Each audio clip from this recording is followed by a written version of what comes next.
Hey everyone, and welcome back to my channel. If you're new here, my name is Denise, and on this channel I talk all about minimalism, intentional living, and thrifting.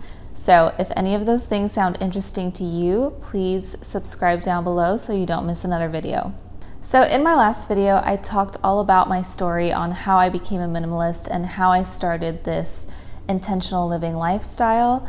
And it all started 3 to 4 years ago. Actually, now it's like 4 years ago. When my husband and I got married and we moved into our fifth wheel trailer tiny home back in California. And I won't get too much into it because I did talk about it in my last video. So if you want to hear more about that, then please go ahead and watch that video before watching this one. But today I just wanted to talk about the things I've learned since then. So what I've learned during this 4-year minimalism journey. I thought it would be interesting to see how my mindset has shifted and how I view and practice minimalism today versus how I practiced it when I first got started. So the very first thing I learned after becoming a minimalist was how to make do.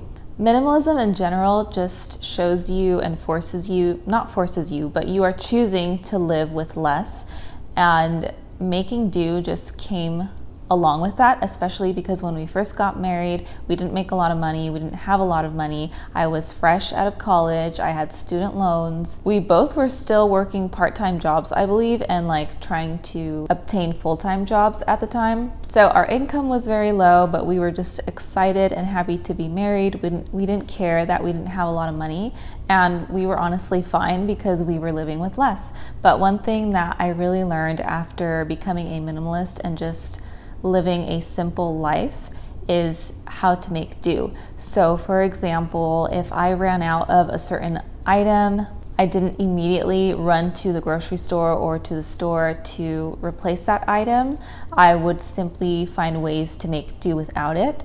So for example, if it was a kitchen item or a pantry item, I would use substitutes and just simply use what I had. Like if I was trying to make a recipe and I didn't have a certain ingredient, I would see if I had anything to replace it with, or I would just leave the ingredient out and be totally fine without it, especially if it wasn't like a main or necessary ingredient. Also, another example that is pretty funny that I can look back on is if we would run out of like body wash or just soap to wash our bodies with, we would just use our shampoo if we still had some shampoo left, and we would just make do until the next time I would go shopping. So I would go shopping once a week and I would just stick to that. No more than once a week. If I ran out of something, I would just make do and wait until the next week when I went back on my next shopping trip. So the next thing that I learned after becoming a minimalist was my personal style. So before becoming a minimalist, I was very much into fast fashion. I didn't really know what my style was. I was just kind of experimenting with a lot of different things. I didn't really pay attention to what colors suited me best or what clothes suited me best. So I was just wearing anything and anything that I thought was trendy or cute on other people, but sometimes it wasn't necessarily cute on me, if that makes sense. So after becoming a minimalist, I really got into capsule wardrobes, and with that came figuring out my personal style because I was limited to the amount of clothing that I was going to keep, and I wanted to have things that I really loved and enjoyed and felt confident in and that I knew I would wear over and over again. So after a little bit of trial and error, I really honed in on my personal style and figured out what colors I liked, what I felt comfortable and confident in, and I've stuck to that. I haven't really experimented much more. There are some trends that I think are cute, and sometimes I will try it out, especially if I'm like thrifting it versus buying it brand new. But other than that, I really stick to a simple, mostly neutral, casual wardrobe, which fits my lifestyle best. I'm actually currently working on my spring and summer capsule wardrobe. It's almost complete, and I can't wait to show you guys once it is. And the third thing that I quickly found out was that minimalism saves you a lot of time and a lot of money. So as a minimalist, there is less stuff I have to deal with in general, but thinking like specifically like my wardrobe, it is a lot faster to get ready in the morning when your closet is full of just a few things that you love and are willing to wear over and over again and can mix and match. It just makes it that much easier to get ready. Like, there's no thought really put into it. Sometimes I like to prepare my outfit the night before, but even that just takes like 1 or 2 minutes.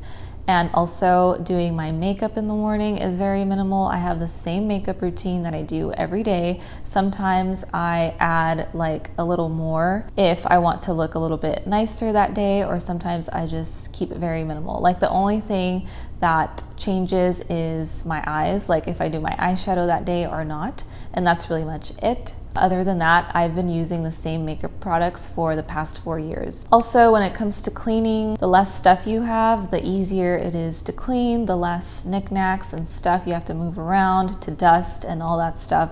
So it makes it a lot easier to clean, a lot less laundry because you have less clothes, and you get the point.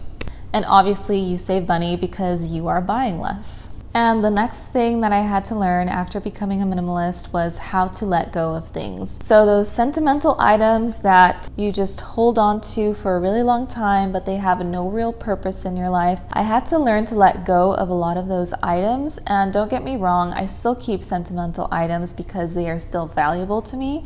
I am just pickier and only choose those real things that have value. Thankfully, this wasn't an area that was too difficult for me. I know there's a lot of people that have a really hard time of letting go of those sentimental items, and a lot of items to them are sentimental. I know some personal family members that are like this, and I'm just thankful that it wasn't that hard for me. Like, there was a few things that it was like a little hard and I had to get over that, but for the most part, I'm not sentimental for like my clothing items, with the exception of a few, like I said.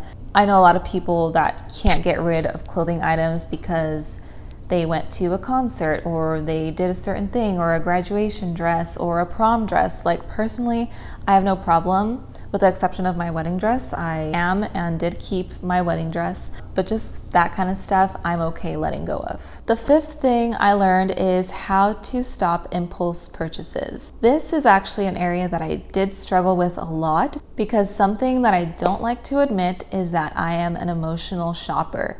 If I'm stressed out, if I feel down, I go shopping.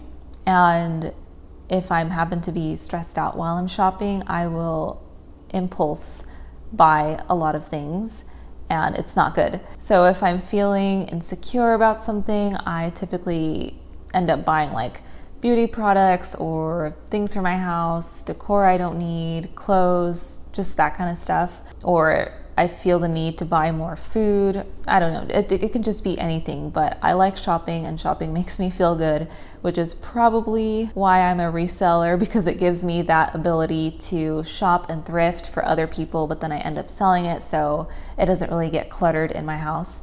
So it's just a fun way to kind of get to shop, but not actually have to keep it all. But I do like to shop, and I really had to learn to stop those impulse purchases, and I have gotten a lot better over the years. Like, now I make a list and stick to it. I usually put stuff in my basket or my cart and allow myself to just walk around and roam the store to really think about it, because usually when I do that, after a few minutes, I look at it and I'm like, I don't really need that. And I end up taking it out of my basket or cart and putting it back. Also, if I have like a lot of stuff, before I even head to the register, I just sort through it and pick out the things that I actually need and want versus the things that were just impulses. And now when I'm stressed out, I've also learned to just cope in other ways, like exercise, stretching, talking it out with my husband, or just going for a walk in the park. All those things help my stress significantly. And number 6, which is the last thing that I learned as a minimalist, is just how to be content with what I already have. And I think this goes back to just being grateful and being in the moment instead of always seeking for the next thing. Whereas before, I was just always thinking of what to buy next or where we were going to be next in our lives. I used to compare myself a lot to other people, whether it was people in my personal life or people on social media. I always wanted what they wanted, or I felt like I had to be in a similar situation if they were like the same age as me or whatever. But minimalism really helped me just to stop all the comparison and just be content and happy with what I own and where I am in life now. And it also made me realize that I have little to no control of really anything in my life. God's always in control. He's always taking care of me. He always provides for me. I can work hard and try new things out, but ultimately He is the one that opens and closes the doors for certain things in our lives. So that just has given me peace overall. And I think minimalism has just helped me grow my faith. I've kind of just learned to be content with what I have, but also still be working towards my goals without feeling stressed or worrying about it. Like, if it happens, it happens. If it doesn't, it doesn't. And overall, I'm just happy that I was able to stick to this lifestyle. I feel a lot more fulfilled. I am happy that I'm not like in this crazy amount of debt. It's helped me to reduce my stress as a highly sensitive person and just declutter my life, declutter my mind. I still get to do things I love. I still buy things I love. I'm not like crazy strict about it. It's just helped me really balance out my needs versus my wants. All right, you guys, that was all I learned after 4 years of minimalism. I hope you enjoyed this video, and I will see you next time. Bye.